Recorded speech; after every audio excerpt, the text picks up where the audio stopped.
Ever since Assassin's Creed started leaping around in time and space, there has been a long-standing itch to see an open-world stealth action game set in feudal Japan. Consider that itch sufficiently scratched with Ghost of Tsushima. Sucker Punch's latest is an absolutely gorgeous adventure through one of history's most strikingly beautiful landscapes, which you get to liberate with one of the best blade-to-blade combat systems the genre has ever seen. There are some stumbles when it comes to stealth, enemy AI, and a few general minor frustrations, but for just about every moment where Ghost of Tsushima falters, there are plenty more where it soars.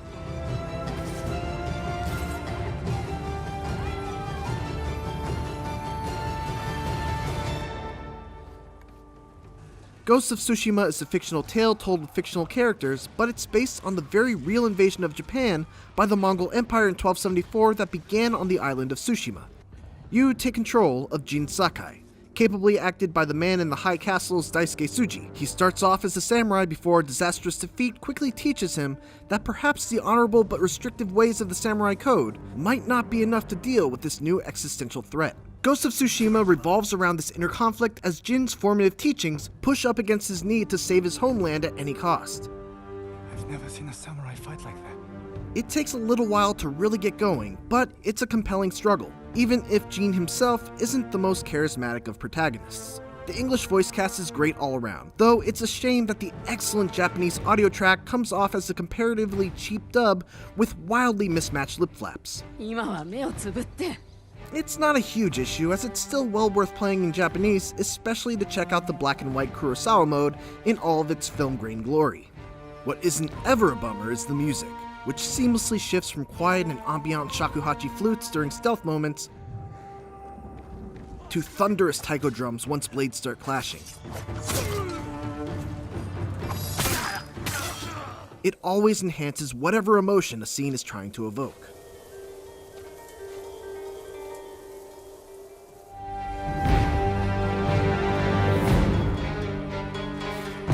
Ghost of Tsushima's combat is like a witch's brew made with bits of the Batman Arkham series, the pre-Origins Assassin's Creeds, Sekiro Shadows Die Twice, and the entire library of Kurosawa films. And as witch's brews tend to be, the result is magical. From the outset, it's pretty basic. Light attacks, heavy attacks, a block button, a dodge button, etc., all stuff that will sound familiar. The glue, though, that holds this combat system together and allows it to remain interesting the whole way through is the addition of stances, each of which is suited to deal with a different weapon type. Also, when stance can do this. Shawn Michaels would be proud. When it's at its best, combat in Ghost of Tsushima is fast, chaotic, tactical, and feels true to the fantasy of being a lone, hyper-skilled but outnumbered samurai. The little touches also go a long way toward combat's exquisite feel, in addition to bringing a little bit of visual spectacle. You barely see the on-screen HUD, and the camera always stays really tight so you can get a close-up view of the action. Enemies have clear audio tells so that even if you can't see them, you know when to dodge or block. And fatal attacks often end like this. That's the last of them. It's over.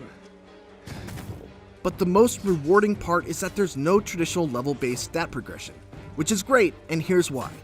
When you get stronger in Ghost of Tsushima, it's not because invisible numbers went up and now you deal more damage and take less when you're hit. It's because your techniques got better and now you have new, better ways of dealing with tougher enemies, like blocking attacks that you couldn't block before. Learning to use those techniques effectively feels awesome. As a result, you won't ever run into that problem of wandering into an area or taking on a quest that you're underleveled for because you haven't done enough grinding.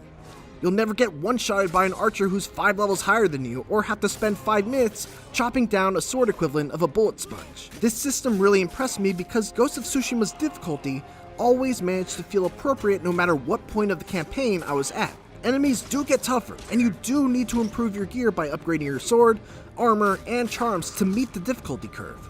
But the stat improvements from gear always felt secondary to the skills that you accumulate, and the challenge always felt fair, even when I bumped the difficulty up to hard mode, which makes enemies more aggressive, but it never took away from the lethality of my sword.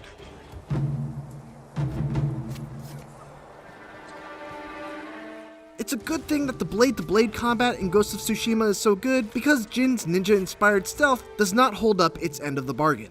It works on a very basic level, but the real problems arise once you get spotted. Enemies just don't know how to handle it.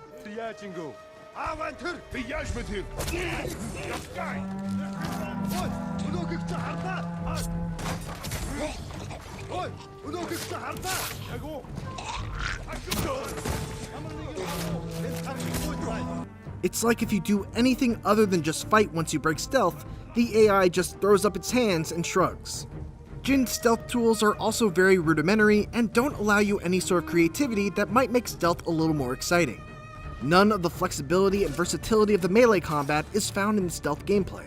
Fortunately, Ghost of Tsushima offers a way to make going loud right out of the gate just as advantageous as picking off a handful of enemies unnoticed, and it does so in the best possible way, by staying true to its samurai cinema roots.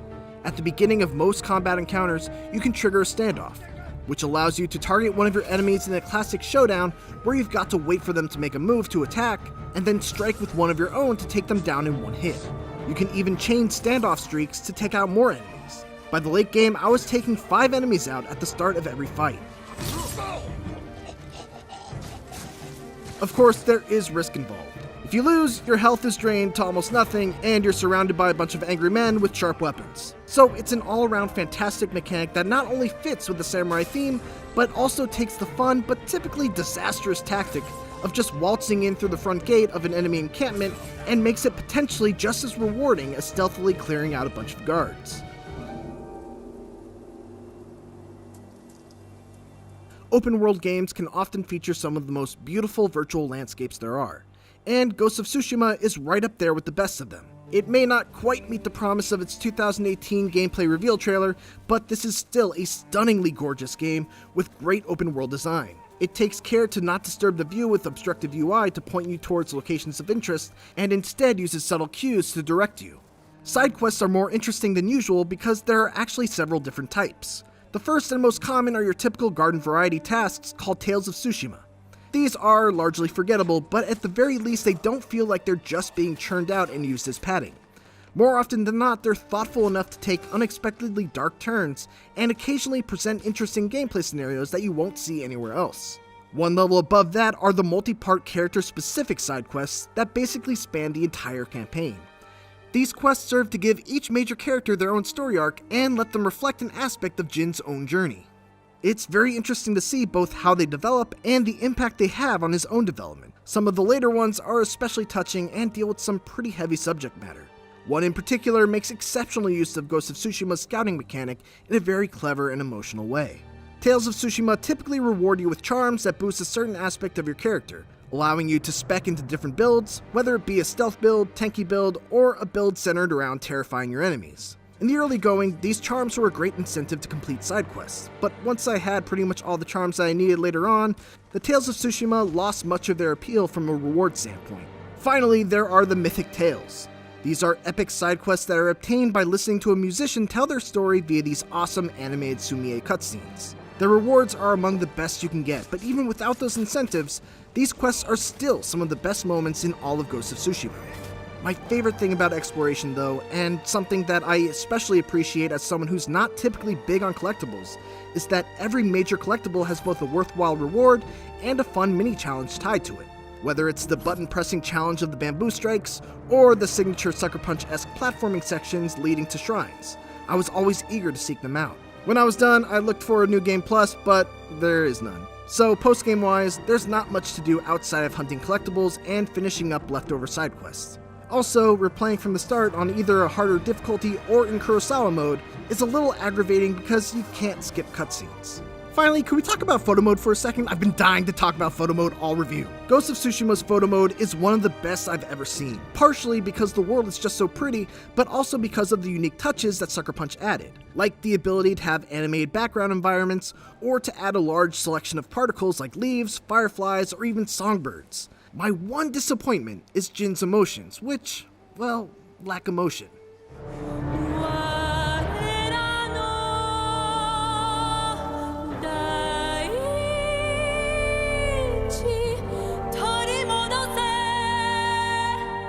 Ghost of Tsushima is an enormous and densely packed samurai adventure that often left me completely awestruck with both its visual spectacle and excellent combat. By steadily introducing new abilities instead of stat upgrades, its swordplay manages to stay challenging, rewarding, and fun through the entire 40 to 50 hours that it took me to beat the campaign. There are a few areas lacking in polish, especially when it comes to enemy AI and the stealth part of its stealth action split, but this is still an extraordinary open-world action-adventure game that solves several issues that have long gone unaddressed in the genre, while also being just an all-around samurai slashin' good time. We are samurai! While I still have you here, check out some more of my favorite shots from photo mode. And for more Ghost of Tsushima, check out 18 minutes of 4K gameplay. And for everything else, keep it here on IGN.